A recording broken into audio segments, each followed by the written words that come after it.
माणगाव तालुक्यातील निजामपूर शहरात 80 वर्षीय वृद्ध महिलेवर 18 वर्षाच्या तरुणाने अत्याचार केला।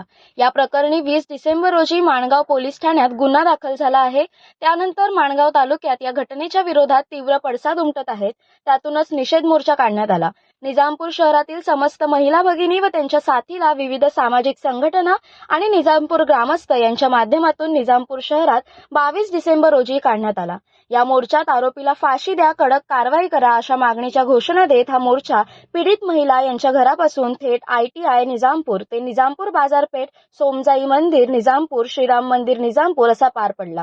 यामध्ये निजामपूर शहरातील बहुसंख्य महिला वर्ग व विविध समाजाची पुरुष मंडळी देखील उपस्थित होती।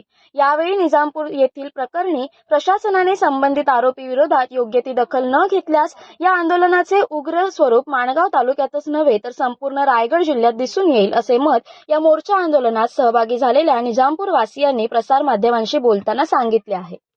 30 तारखेला निजामपूर शहराला काळीमा फासणारी अशी एक घटना या शहरात घडली। हा जो निषेध केलाय तो आजीला न्याय मिळण्यासाठी केलेला आहे। त्यामुळे पोलिसांनी लवकरात लवकर तपास करून याची जी काही माहिती आहे ती कोर्टाकडे देऊन कोर्टाने ही केस फास्ट ट्रॅकवर घ्यावी आणि लवकरात लवकर आजीला न्याय मिळवून द्यावा आणि नराधमाला ही कठोरात कठोर म्हणजे फाशीची शिक्षा द्यायला झाली पाहिजे, ही अशी आमची इच्छा आहे। कारण आमच्या मुली आता निजामपुरात सुद्धा सुरक्षित नाही असं आता आम्हाला वाटायला लागलेलं आहे।